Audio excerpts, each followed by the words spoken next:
तो चलिए शुरू करते हैं। Pol science 5th semester unit 1 का टॉपिक 2 लोक प्रशासन और सार्वजनिक प्रशासन में अंतर। तो उस टॉपिक शुरू करने से पहले मैं एक कहानी सुनाऊंगा। मेरा एक दोस्त है सन्नाटा, ठीक है। वो और मैं एक दिन कहीं जा रहे थे। हम बस स्टैंड पे खड़े थे और बस का इंतज़ार कर रहे थे। खूब मतलब साफ़ सुथरी सड़कें, अच्छे अच्छे घर बने हुए थे, खूब बड़े बड़े। वहाँ से एक गाड़ी बीच में और 2 गाड़ी आगे पीछे। एक ऑफिसर जा रहा हो, कोई बड़ा सा। सन्नाटा ने मेरे से पूछ लिया कौन है ये। मैंने कहा IAS ऑफिसर है, ठीक है। उसने पूछ लिया IAS ऑफिसर क्या होता है। मैंने कहा प्रशासनिक अधिकारी। अच्छा प्रशासन क्या होता है। मैं ठीक है, आइए बताएंगे। हम थोड़ा आगे गए, वहाँ देखा एक कंपनी का MD आया था। वो भी खूब बढ़िया सी गाड़ी, लंबी चौड़ी। उतरा, अपने ऑफिस में गया, केबिन में चला गया, ठीक है। पूछ रहा है ये कौन है। मैंने कहा कंपनी का MD है। अच्छा, कह रहा इसमें उसमें क्या फ़र्क है। मैंने कहा ये है निजी प्रशासन। ये निजी प्रशासन में अपने काम कर रहा है और वो लोक प्रशासन में काम कर रहा है। वो सरकार के लिए काम कर रहा है जो IAS ऑफिसर है, और ये अपनी कंपनी के लिए काम कर रहा है। तो यहाँ से हमारा टॉपिक शुरू होता है कि निजी प्रशासन और सार्वजनिक प्रशासन में अंतर क्या होता है। प्रबंधन एक महत्वपूर्ण मुद्दा यह है कि समाज के प्रभावकारी कार्य को उचित ढंग से चलाने के लिए संसाधनों को उचित ढंग से व्यवस्थित करना पड़ता है, ठीक है। प्रबंधन करना पड़ता है, जो हमारे पास रिसोर्सेज है उनका मैनेजमेंट करके हमें क्या करना पड़ता है, समाज की समस्या को सुलझाना पड़ता है। जो भी दिक्कतें आ रही है सोसाइटी के अंदर, वो काम कौन करता है, प्रशासनिक अधिकारी, लोक प्रशासन वाले व्यक्ति। तो जो लोक प्रशासन है वो विधायी संगठन है, यानी कि वो राज्य द्वारा नियंत्रित होता है। लोक प्रशासन को कौन नियंत्रित करता है, सरकार, किसी भी राज्य की सरकार। निजी संगठन जो होता है वो निजी व्यापारी संघ होता है। जो कई सारे व्यापारियों का एक होता है संगठन कि ये व्यापारिक संघ है, अपनी एक उनकी अपना एक कम्युनिटी बना लेते हैं, अपना एक संगठन बना लेते हैं वो लोग। तो वो क्या करते हैं, खाली अपने लाभ के लिए देखते हैं, लेकिन सरकार क्या करेगी, समाज के लिए देखेगी। ये होता है लोक प्रशासन और निजी प्रशासन। शोधकर्ताओं द्वारा जनता के बीच में उन्होंने मतलब एक देखा गया, उन्होंने रिसर्च करी, कुछ लोगों ने, कुछ विद्वानों ने रिसर्च करी विरोध में और पक्ष में। तो क्या हुआ, कुछ शोधकर्ता थे जिन्होंने क्या करा, कुछ रिसर्च करी अपनी, कि लोगों में गए, जहाँ मतलब पूछा उनसे कि निजी प्रशासन सही लगता है या सार्वजनिक सही लगता है। मतलब कुछ लोग उसके विरोध में थे, कुछ पक्ष में थे। उनको परिणाम मिश्रित मिले। मतलब ऐसा कोई एक तरफ के नहीं गए लोग, कुछ इधर थे कुछ उधर थे, कुछ निजी की तरफ थे कुछ सार्वजनिक की तरफ थे। ऐसी एक विद्वान रहे हैं पेरी। इन्होंने इस बात पर जोर दिया कि संगठन की व्यवस्था में अधिक सटीक विश्लेषण की आवश्यकता है, ठीक है। संगठन की व्यवस्था में अधिक मतलब सटीक विश्लेषण, एक सटीक एनालिसिस करने की ज़रूरत है, इन्होंने ये बोला। और इससे क्या होता है, अधिक प्रेरणात्मक और निजी क्षेत्रीय संघों में आधिकारिक रूप से संचालन किया जा सकता है। लेखन कार्यों को जांचना, प्रतिनिधियों का चुनाव, इन्हीं कारणों से प्रशासन निजी क्षेत्रों में बहुत ही अलग दिखता है। मतलब क्या होता है, जैसे सार्वजनिक और निजी क्षेत्र में इन्होंने अंतर एक तरीके से बताया है क्या होता है। एक ओवरव्यू में उन्होंने बोला है कि जो निजी प्रशासन होता है वो जो अपने प्रतिनिधि का चुनाव करता है, उनका जो कार्य पे एक तरह नज़र रखना, कार्य जांचना कि वो किस तरीके का काम कर रहा है और किस चीज़ को, मतलब बहुत सारे लोग आते हैं इंटरव्यू के लिए और उसमें से किसको चुनना है। तो निजी प्रशासन में ये चीज़ें बहुत ज़्यादा ध्यान दी जाती है, मतलब अच्छे से एनालाइज किया जाता है इन चीज़ों पे। लेकिन सार्वजनिक में इतना ध्यान नहीं दिया जाता इन चीज़ों के ऊपर कि वो काम कैसे कर रहा है, किसको चुनना चाहिए नहीं चुनना चाहिए। सार्वजनिक में ऐसा होता है, सरकारी नौकरी है, रिश्वत दे के बैठ गए सीट पे और बस, ना योग्यता है ना क्षमता है, कुछ भी नहीं है। तो सरकारी नौकरी मिलेगी। लेकिन निजी में ऐसा नहीं होता है, वो क्वालिटी चेक करते हैं, बंदे में क्वालिटी है तो रखते हैं, नहीं तो नहीं रखते हैं।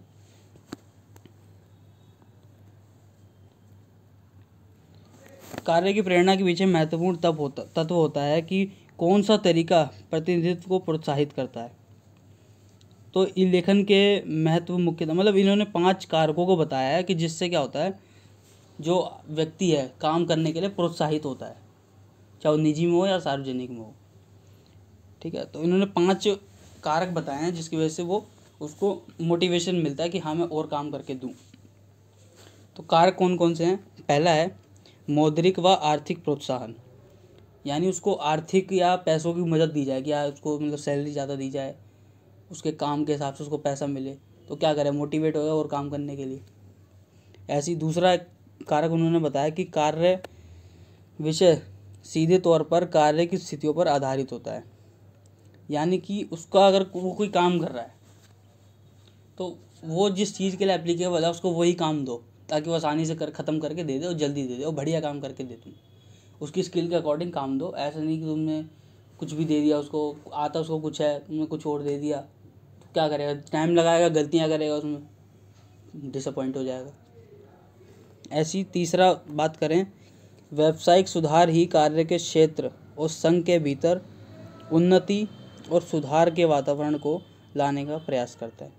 यानी जो व्यावसायिक सुधार होते हैं, जो कार्य क्षेत्र में हमने बोला कि उसकी उन्नति और जो सुधार है वो कब आएगा, आप उसको मनी मतलब पैसा वैसे ज़्यादा दो उसके काम के हिसाब से, काम उसको इस तरीके का दो कि वो कर सके, उसको मतलब ऐसा डीमोटिवेट ना करके उसको मोटिवेट करते रहो कि नहीं तू कर सकता है, मतलब अगर तू कर सकता है, तेरे में स्किल है, ये है वो है, तो वो क्या करेगा, अपने कार्य में सुधार लाएगा, धीरे धीरे अपनी प्रगति करेगा, अपनी करेगा तो कंपनी की भी करेगा, या प्रशासन में है तो सरकार की भी करेगा, जनता की भी करेगा सेवा। ऐसी चौथा बताया कि दृढ़ तथा सामाजिक दृष्टिकोण ही कार्यस्थल को अधिक मैत्रीपूर्ण वातावरण बनाने में सहायक होता है। यानी कि जो सामाजिक दृष्टिकोण है, जैसे कि लोग प्रशासन में होता है, वो समाज के बारे में ज़्यादा सोचते हैं, तो अगर वो सामाजिक दृष्टिकोण से काम करेंगे तो जो उनका काम करने कार्य क्षेत्र का जो वातावरण है जहाँ पे वो काम कर रहे हैं, तो अगर वो ऑफिस में भी काम कर रहे हैं तो मैत्रीपूर्ण तरीके से काम करेंगे, मतलब आपस में उनके तालमेल बना रहेगा 2 एम्प्लॉयज़ के बीच में।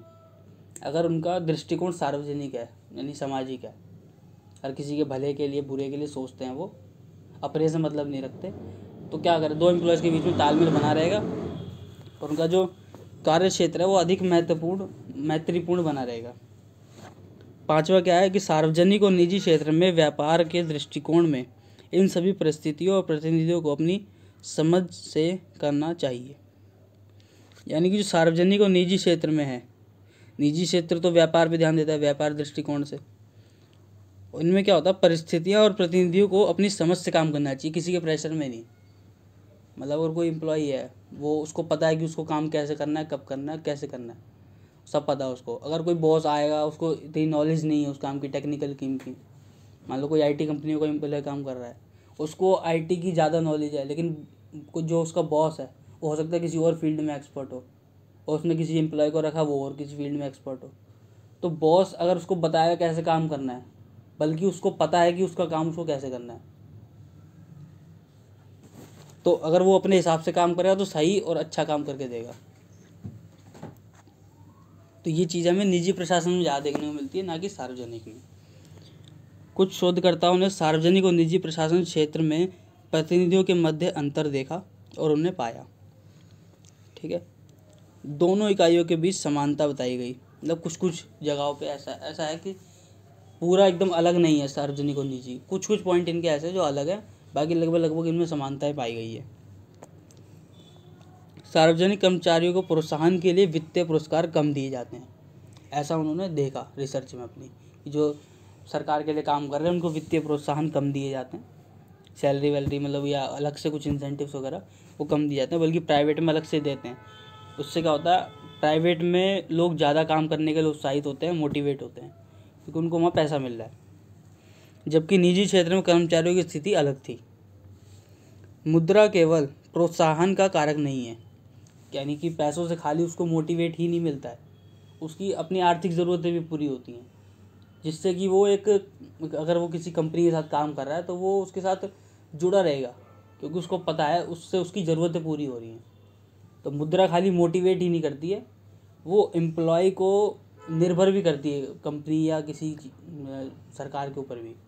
और लोक प्रशासन में भी देखें तो जो भी सरकारी अफसर होगा वो नौकरी छोड़ के नहीं जाएगा अगर उसको पैसा मिलता रहेगा तो, काम के हिसाब से। बल्कि सरकारी तंत्र द्वारा कर्मचारियों की सरकारी व्यवस्था निजी क्षेत्र से अधिक लाभ और सुविधाएं होती हैं। यहाँ ये देखा जाता है कि सार्वजनिक में क्या होता है, उनको अधिक लाभ और सुविधाएं वगैरह दी जाती है। जैसे कोई अगर पुलिस में है तो क्वार्टर्स वगैरह उसको दिए जाते हैं रहने के लिए, सिक्योरिटी, अगर कोई अच्छी पोस्ट पे उसको सिक्योरिटी भी मिलती है, गाड़ी वगैरह, घर, है ना। जो जॉइंट सेक्रेटरी तक की पोस्ट तक जाते हैं तो उनको तो हाई लेवल की सिक्योरिटी मिल जाती है। तो सार्वजनिक जो क्षेत्र है उसमें लाभ और सुविधाएं निजी से ज़्यादा हैं। पुरस्कार, लाभ और प्रलोभन कर्मचारियों को संघ द्वारा प्राप्त होते हैं। ठीक है, ये चीज़ें कहाँ से आती है? संगठन से ही आती है, चाहे सरकार हो या कोई निजी कंपनी हो। निजी हो या सार्वजनिक, सबसे अधिक दोनों इकाइयों में अंतर को बढ़ावा देता है कौन? पूर्व शोध अध्ययनों द्वारा निजी क्षेत्र और सार्वजनिक क्षेत्र कर्मचारियों से अधिक मुआवजा मिलता है।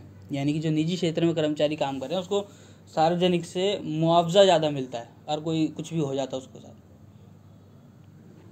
यहाँ ये देखा गया रिसर्च के अंदर। सार्वजनिक संघों द्वारा निरंतर कम वेतन दर दी जाती है। सार्वजनिक संघों में क्या होता है, इसीलिए तो करप्शन बढ़ रहा है। सैलरी वगैरह वेजेस उनकी कम है तो अलग से करप्शन करते हैं, इधर उधर से लेते हैं, अंडर द टेबल पैसा आ जाता है। एक विद्वान रहे हैं जुकरविज, इन्होंने कहा था कि सरकारी अधिकारी एक अच्छे और ऊंचे पद पर होते हैं, जबकि निजी क्षेत्र में यह ऊंचा पद आसानी से पाना असंभव है। इनका कहना था कि सरकारी क्षेत्रों में क्या होता है, ऊंचे पद आसानी से लगभग मिल जाते हैं, लोग पैसे भर के पहुंच जाते हैं, या कुछ होते हैं अपनी मेहनत से ही पहुंच जाते हैं। कुछ ज़्यादातर लोग पैसों से जाते हैं आजकल अगर हम देखें तो। और निजी क्षेत्र में क्या होता है, स्किल बेस पे ही वो ऊपर जा सकता है, उसको मतलब पैसा भर के वो अपनी पोस्ट नहीं ले सकता, ना ही वो उसको, अगर उसके अंदर स्किल है तो ऊपर जा सकता है। अब सार्वजनिक संगठन और निजी संगठन के मध्य अंतर, कुछ विद्वानों अपने अपने विचार दिए, अब हम वो देखेंगे। साइमन ने बताया था कि लोक और निजी प्रशासन में अंतर मुख्यतः 3 बातों से संबंधित माना जाता है। साइमन ने तीन बातों के आधार पर इनके अंदर अंतर बताया है। पहला, लोक प्रशासन सरकारी होता है और निजी प्रशासन व्यावसायिक होता है, वो बिजनेस पे ध्यान देते हैं। लोक प्रशासन राजनीतिक होता है, सरकार जुड़ी होती है, सरकार का हस्तक्षेप है। निजी प्रशासन अराजनीतिक होता है, सरकार का ज़्यादा इंटरफेयर नहीं होता इसमें, हालांकि नियम कानून इस पर भी लागू करते हैं, लेकिन सरकार का डायरेक्ट इंटरफेयर नहीं होता इसके अंदर। लोक प्रशासन लाल फीताशाही से ग्रस्त होता है, जबकि निजी प्रशासन से मुक्त होता है। लाल फीताशाही क्या हो गया, जैसे अब हम गए, मान लो तुम्हें कोई अपने छोटा सा बिजनेस खोलना है, क्या करना पड़ेगा, अपने डॉक्यूमेंट्स तैयार करने पड़ेंगे, गवर्नमेंट से अप्रूवल लेना पड़ेगा, जीएसटी नंबर, ये वो फलाना ठिकाना, बहुत सारे काम होते हैं। क्या करोगे, अपने सारे डॉक्यूमेंट्स की एक फ़ाइल बनाओगे, एंड में जाओगे ऑफिसर के पास जाओगे, उससे पासिंग करवाने, साइन वगैरह करवाने जाओगे। तो क्या होता है, अक्सर जो गवर्नमेंट फाइलें होती है ना, वो फाइलों के ऊपर लाल फीता बांध के रखते हैं। तो ये वही होता है लाल फीता शाही, यानी कि फाइल में जब तक वजन नहीं रखोगे वो फाइल आगे नहीं जाएगी। वजन का मतलब ये नहीं उस पर बैठ जाना है, पैसा रखना है। वजन मतलब पैसा रखना है उसके अंदर। अब इधर खिलाओगे फिर वो आगे जाएगी, आगे वाला फिर पैसा मांगेगा, उससे आगे जाएगी फिर आगे पैसा मांगेगा। तो जो बिज़नेस करने आता है वो अपना पैसा इन्वेस्टमेंट की जगह वो इन्हीं में लगा देता है, ना वो बिज़नेस कर पाता है ना उसकी फ़ाइल पास हो पाती पूरी।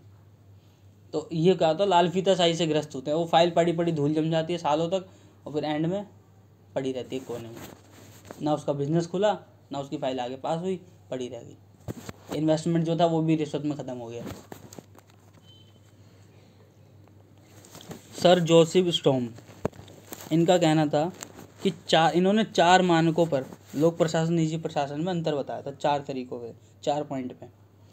पहला क्या था, सभी के लिए समान पहुंच, लोक प्रशासन में सभी को समान पहुंच मिलती है, ठीक है। पहुंच तो जाते ही हैं, काम हो ना वो बात अलग है, लेकिन पहुंच जाते हैं। और निजी प्रशासन में नहीं मिल पाती है। अगर मान लो वो किसी कंपनी के एमडी से मिलना है या उधर के मैनेजर से मिलना है, तो पहले छोटे मोटे लोग मिलेंगे, गार्ड मिलेगा, पहले तो गाड़ी पकड़ लेगा गेट पे, कहाँ जा रहे हो, अंदर जाओगे रिसेप्शन पे रोक लेंगे। तो वहाँ मिलना आसान नहीं होता है। लेकिन अगर आप सरकारी काम में जाओगे तो वहाँ आपके पास राइट होते हैं, जाके किससे भी मिल सकते हो, काम का कुछ पता नहीं होगा नहीं होगा। दूसरा पॉइंट है वित्तीय नियंत्रण। इन्होंने बताया था सरकारी तंत्र जो है वो वित्तीय नियंत्रित होता है और इससे होकर गुजरना, बल्कि इनका बजट भी होता है। सरकार का क्या होता है, एक बजट होता है, उनके पास लिमिट होती है कि भाई हमारे पास इतना पैसा है, हमें काम इतने में ही करना है। लेकिन जो निजी कंपनी है उसके पास क्या है, अब मान लो कोई कंपनी का मालिक है, उसके पास अपना पैसा है, वो चाहे तो ज़्यादा लगाए चाहे तो कम लगाए, किसी में प्रॉफिट ज़्यादा हो रहा है तो ज़्यादा लगाएगा, कम हो रहा है तो कम लगाएगा। लेकिन सरकार का बजट उतना ही है, वो अपना हर साल का बजट बना के चलती है कि इस काम में इतना खर्च होगा, इस काम में इतना होगा, इस काम में इतना होएगा। तीसरा पॉइंट है उत्तरदायित्व और जवाबदेही। सार्वजनिक संगठन अपने राजनीतिक विशेषज्ञों के प्रति उत्तरदायी होते हैं, उनके माध्यम से व्यक्तियों के प्रति भी उत्तरदायी होते हैं। क्या होता है, जो सार्वजनिक संगठन है वो उनके जो विशेषज्ञ होते हैं, जैसे IAS IPS ऑफिसर्स होते हैं, तो ये अपने अपने काम में विशेषज्ञ होते हैं, क्योंकि ये बहुत सी चीज़ें पढ़कर सब कुछ एकदम डायरेक्ट प्रैक्टिकल कर कर अपनी ट्रेनिंग लेकर तब जाके वहाँ प्रशासन में पहुँचते हैं। तो ये बहुत ज़्यादा एक्सपीरियंस्ड होते हैं हर काम में। तो ये क्या करते हैं, अपने इनके प्रति उत्तरदायित्व होते हैं और जनता के प्रति इनका उत्तरदायित्व जो है वो बढ़ जाता है। लाभ का सिद्धांत। उपकरण के सिद्धांत लाभ, लक्ष्य लाभ होता है। यानी कि जो निजी प्रशासन है उसका लक्ष्य क्या है, सिर्फ लाभ ही है, सिर्फ लाभ कमाना। लेकिन लोक प्रशासन में क्या करते हैं, जनता पे बल दिया जाता है। निजी प्रबंधन के अधिकांश रूप लक्ष्य का नगद अर्थों में अनुमान लगाया जा सकता है, ना ही बही खाता रणनीतियों द्वारा। ठीक है, निजी मतलब ये बोला है अधिकांश लक्ष्य उनका क्या है, नगद अर्थों, मतलब फटाफट से लाभ आ जाए कहीं से भी, उनका सिर्फ मेन फोकस होता है प्रॉफिट। एक और विद्वान है पॉल एच एप्पलबी, उन्होंने बताया था व्यापक अर्थों में अगर हम देखें कि कम से कम 3 ऐसे पहलू हैं, इन्होंने 3 पहलुओं पर इन्होंने सार्वजनिक और निजी में अंतर बताया। तो 3 ऐसे पहलू उन्होंने बताए थे, कौन कौन से थे, क्षेत्र, प्रभाव का विचार, जनता के प्रति उत्तरदायित्व और राजनीतिक प्रकृति। किसी भी गैर विधायी संस्थान सरकार का प्रभाव नहीं होता। गैर विधायी क्या होता है, अभी मैंने ऊपर बताया था, लोक प्रशासन जो है वो विधायी संगठन है। विधायी संगठन यानी राज्य का नियंत्रण होता है। गैर विधायी वो होता है इसमें डायरेक्ट सरकार इंटरफेयर नहीं कर सकती, यानी निजी प्रशासन या निजी संगठन। तो यह बिंदु इन्होंने क्या करा था, 4 ऐसे पहलू बताए हैं। पहला क्या है, जो लोक प्रशासन है वो राजनीति का, जबकि निजी प्रशासन राजनीतिक नहीं है। अभी ये पॉइंट ऊपर भी हुआ था। नीति क्रियान्वयन मुख्यतः राजनीतिक व्यवस्था में होता है। कोई भी नीति वगैरह, नीति का क्रियान्वयन जो होता है वो राजनीतिक व्यवस्था में ही होता है। ज़्यादातर सरकारी नीतियाँ बनाती हैं, निजी प्रशासन क्या करता है, वो खाली लाभ देखता है। लाभ के विचार प्रक्रिया में संवेदनशील की अनुपस्थिति का होना। निजी संगठनों द्वारा लाभ के मुद्दे के प्रति संवेदनशील होते हैं और उपस्थित होना ही एक दूसरा कारक है। यानी वही बताया अभी, निजी संगठन क्या होते हैं, लाभ के लिए ज़्यादा काम करते हैं। वो जनता से उनको कोई लेना देना होता नहीं है, ना उनको एम्प्लॉय से इतना लेना देना होता है कि उसकी तरक्की हो रही है नहीं हो रही है, क्या कर रहा क्या नहीं कर रहा।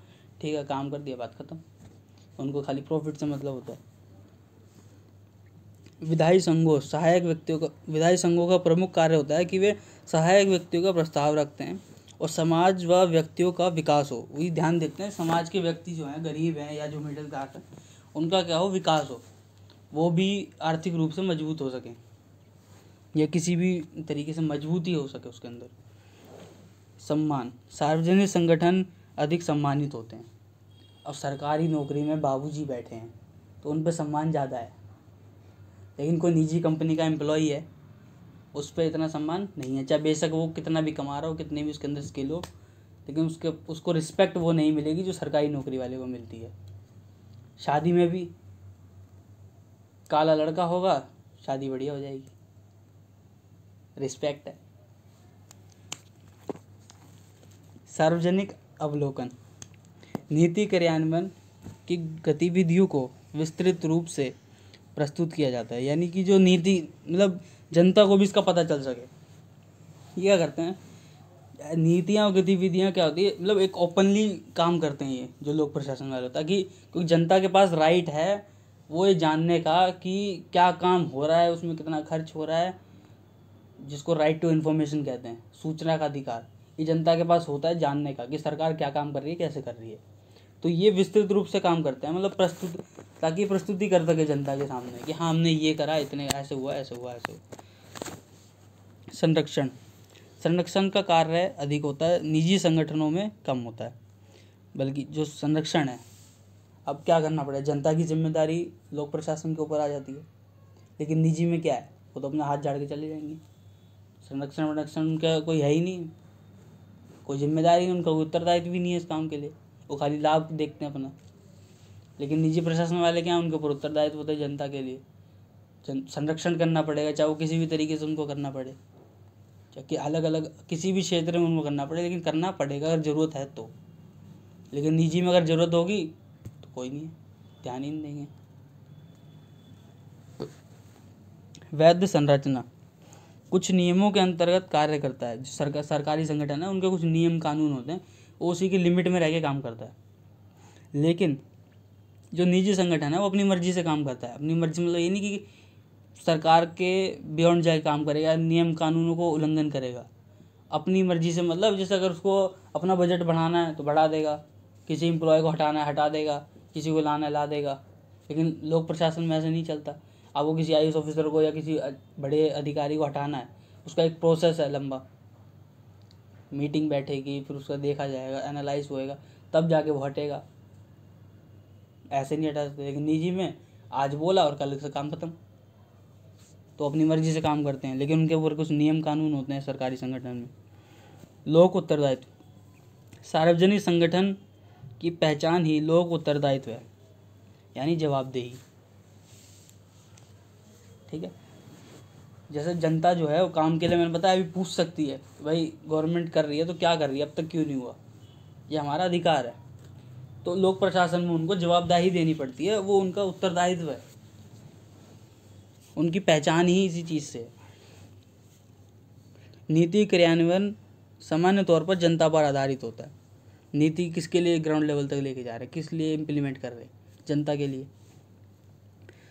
जो राजनीतिक मुखिया, सभा, कानूनी प्रबंधक, इस सब में शामिल होते हैं ये सब चीज़ें। जो भी मुखिया होके गांव के मुखिया होते हैं, सभाएं वगैरह होती है, कानूनी प्रबंधक जो होते हैं, जैसे लॉयर जो हो गए, सुप्रीम कोर्ट के जजेस वगैरह हो गए, तो ये सारे क्या होते हैं, प्रशासन का अंग होते हैं सारे। इनका एक उत्तरदायित्व है जनता के ऊपर। संगठन का व्यापक क्षेत्र। सार्वजनिक संगठन का क्षेत्र जो है वो बहुत अधिक व्यापक होता है। व्यापक मतलब बहुत ज़्यादा फैला हुआ होता है। इनके क्षेत्र में बहुत सारी चीज़ें आती हैं। अगर कोई किसी डिस्ट्रिक्ट में काम कर रहा है, कोई भी है, SHO है, IPS है, कमिश्नर है, तो उसका पूरा डिस्ट्रिक्ट का लेवल उसके अंडर में आएगा। पूरे डिस्ट्रिक्ट की पुलिस उसके अंडर में हो जाएगी। उसको उत्तरदायित्व बड़े होंगे, उसका क्षेत्र व्यापक है, बहुत बड़ा है, फैला हुआ है। जबकि निजी समस्या मुद्दों की तुलना में इसका आकार, जो निजी प्रशासन है उसमें उसका आकार बहुमुखी प्रकृति और अभ्यास की विविधता में अधिक बड़े होते हैं। मतलब निजी से अगर देखा जाए तो सार्वजनिक जो है उनका आकार बड़ा होता है, उनका उत्तरदायित्व भी ज़्यादा होते हैं। सेवाएं। सार्वजनिक और निजी संगठन सेवा उन्मुखी होते हैं, दोनों ही सेवा उन्मुखी होते हैं, क्योंकि निजी को भी प्रॉफिट कहाँ से मिलेगा, जनता से ही मिलेगा। और सार्वजनिक है, उसको तो जनता की सेवा करनी है, उसका उत्तरदायित्व यही है। सरकार के लिए एक कल्याणकारी क्रियाकलाप का भाग है, यानी सरकार के लिए तो बहुत अच्छी बात है। प्राधिकार। नीति प्रबंधन ऊंचे स्तर पर अपरिचित व्यक्ति होते हैं। तो जो नीति प्रबंधक करते हैं ना, जो भी नीति सरकार की है उसको मैनेजमेंट जो करते हैं, वो क्या करते हैं, ज़्यादातर अपरिचित व्यक्ति होते हैं। उनका ओपनली नाम ऐसे समाज में नहीं बताया जाता, उनके चरित्र को उजागर नहीं किया जाता कि मतलब कौन है, क्या नाम है, कैसा दिखता है, कुछ नहीं बताया जाता। ये छुपके का, मतलब एक तरीके से कह लो कि ये अंडर कवर की तरह काम करते हैं। काम भी कर देते हैं और किसी को पता नहीं चलता कि इन्होंने करा है। विधानमंडल के लिए, ना कि स्वयं के नाम के लिए। ये काम किसके लिए करते हैं? सरकार के लिए, विधानमंडल के लिए, जनता के लिए, ना कि अपने नाम के लिए। मौद्रिक सावधानी। वित्तीय मुद्दों के प्रति अत्यंत सावधान होना चाहिए। सार्वजनिक संगठन को वित्तीय मुद्दों के प्रति अत्यधिक सावधान होना चाहिए। ये जनता का, क्योंकि इनके पास पैसा किसका है? जनता का। जो भी इन्होंने टैक्स कर वगैरह इकट्ठा किया है तो पैसा जनता का है। तो इनको वित्तीय मुद्दों को, मतलब पैसे को इनको ढंग से मैनेज करना पड़ेगा, ढंग से इनको मैनेजमेंट करना पड़ेगा ताकि जनता का पैसा जो हो सही जगह यूज़ हो, जनता के विकास के लिए यूज़ हो। तो इनको बहुत सावधानी बरतनी पड़ती है इस मामले में। कार्य क्षमता, दक्षता। दायित्व में अस्थिरता, सम्मोहक नियंत्रण की उपस्थिति, कम उत्तरदायित्व का होना, अनगिनत स्तरों का सम्मिलित होना, मजदूरों में व्यावसायिक स्थिरता, कुशलता खेलों संघों में नहीं होते, जो निजी संगठन को अधिक कुशल और प्रभावी बनाता है। यानी कि जो सरकारी संगठन है उसमें क्या होता है, दायित्व वगैरह इतना मतलब होते हैं उनके पास, लेकिन वो मानते नहीं हैं ना, इतने ज़्यादा कामों में वो सम्मिलित होते हैं। मजदूरों में व्यावसायिक स्थिरता, मतलब स्थिर नहीं रहते हैं, वो कभी इधर का उधर करते रहते हैं। कुशलता नहीं होती है, खुले संघों में नहीं होता है। लेकिन निजी संगठन इन सबसे दूर है, क्योंकि वो क्या करता है, स्किल बेस्ड एम्प्लॉयज़ को अपने पास रखता है। वो ऐसा नहीं करता कि पैसे ले लिए और रख दिया नौकरी पे। ये है जैसे जो पॉल एच एप्पल भी बता रहे थे कि प्रशासन जो है वो दो तरीका होता है, सार्वजनिक, निजी। उन्होंने अंदर क्या बताया, सार्वजनिक में गैर लाभकारी होते हैं, उन्मुखी, मतलब वो लाभ के ऊपर ज़्यादा ध्यान नहीं देते, जनता उनके लिए सबसे ऊपर होती है। कट्टरवाद, भ्रष्टाचार, बराय नियंत्रण, सरकार का नियंत्रण होता है, भ्रष्टाचार होता है, कट्टरवादी होते हैं। जवाबदेही इनकी होती है, इनके उत्तरदायित्व ज़्यादा होते हैं। प्राधिकरण, गैर लचीला, अब इसमें जल्दी से इतने बदलाव भी नहीं होते, गैर लचीला मतलब। निजी में क्या होता है, लाभ उन्मुखी होते हैं। गैर राजनीतिक, त्वरित सेवा उन्मुखी, मतलब बहुत जल्दी, मतलब एकदम से इनकी जो सर्विस है बहुत ही फास्ट, मतलब एक तरीके से होती है। निजी में बहुत ही लचीले होते हैं, जल्दी से इनमें बदलाव हो जाते हैं। सार्वजनिक और निजी प्रशासन के बीच अंतर, पॉल एच एप्पल, इन्होंने तीन, मैंने बताया था ऊपर कि तीन मतलब पहलुओं पर इन्होंने सार्वजनिक और निजी प्रशासन को अंतर किया था इनका। पहला था राजनीतिक प्रकृति के आधार पर, क्षेत्र प्रभाव व विचार के आधार पर, और जनता के प्रति उत्तरदायित्व के आधार पर। तो पॉल एच एप्पल भी के अनुसार सार्वजनिक और निजी प्रशासन के बीच अंतर एक संक्षेप में, ये दोनों ही लाभ की नीति पर आधारित हैं, लाभ दोनों को ही चाहिए। इससे पूर्व गैर लाभ पर आधारित थे, ठीक है, समय के साथ ये लाभ पर आधारित हुए, लेकिन इससे पहले जनता पे ही ध्यान दिया जाता था। लोक प्रशासन, कानूनी तार्किक व्यवस्था, कानूनों के आधार पर चलता है, यानी जो लोक प्रशासन है वो अपने कानूनों की लिमिट में रहकर चलता है। लेकिन निजी प्रशासन इतना नियमों पर आधारित नहीं होते हैं। निजी व्यापार किसी नियम से बंधे नहीं होते हैं, लचीले पर्यावरण में काम करते हैं और परिदृश्य को परिवर्तित करने में सहायक होते हैं। लोक प्रशासन की प्रक्रिया जो है वो आलोचना और व्यापार प्रचार के लिए खुली होती है, ठीक है। इसमें आलोचना वगैरह खुलेआम हो जाती है, लेकिन अगर सरकारी में करोगे तो मैं निकाल के बाहर कर देंगे।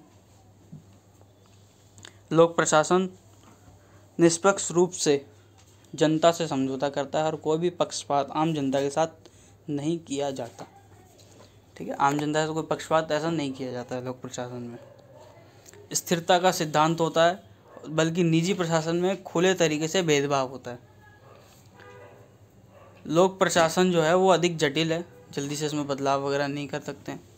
सरकार के कार्यक्रमों के निर्णयों के लिए जाना जाता है, सरकार ने कोई भी निर्णय लिए कार्यक्रम चलाने के, उसके लिए जाना जाता है, लोक प्रशासन उसको इम्प्लीमेंट करता है। व्यवस्था में राजनीतिक दबाव होते हैं इनके पास, ऊपर से किसी मंत्री का प्रेशर, किसी ऊपर ऑफिसर का प्रेशर, इनके पास दबाव होते हैं राजनीतिक। कई विचार मिलते हैं और उनके बीच विचार विमर्श द्वारा ही निर्णय लिया जाता है। यानी कि क्या होता है, जैसे मीटिंग बैठती है और आपस में कई सारे विचार जो होते हैं वो टकराते हैं, जब विचार विमर्श होता है तो उससे फिर निर्णय लिया जाता है। लेकिन जो निजी प्रशासन है वो अधिक सुसंगठित होता है और शौचालय में केवल एक व्यक्ति का दिमाग लगता है, जो उसमें CEO या MD वगैरह जो भी होगा। लोक प्रशासन के ऊपर राष्ट्र निर्माण का दायित्व होता है, समाज के भविष्य के प्रति उत्तरदायित्व होता है। यह अनिवार्य रूप से अधिक लाल फीताशाही पर आधारित है, लेकिन निजी प्रशासन ऐसा नहीं है। लाल फीताशाही भी ऊपर समझाया था मैंने। लोक प्रशासन की गतिविधियां जो है वो संवैधानिक वैधानिक प्राधिकार के आधार पर होती हैं। ठीक है, वो संविधान के बियॉन्ड नहीं जा सकता लोक प्रशासन। लेकिन निजी प्रशासन में अधिक स्वतंत्रता होती है उनके पास।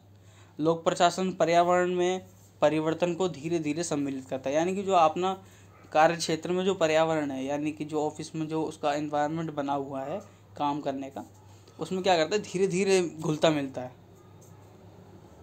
क्योंकि इसके साथ कई आर्थिक मुद्दे और जटिल पर्यावरणीय कारक भी जुड़े हुए होते हैं। इसीलिए इसको धीरे धीरे सम्मिलित करना पड़ता है। एकदम से इतना लचीला नहीं होता है, जटिल होता है, क्योंकि लचीला होता तो बदल जाता है एकदम से।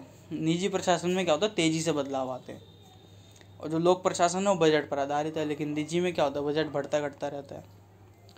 तो ये था हमारा यूनिट 1 का टॉपिक 2, यहाँ ख़त्म होता है। Thank you.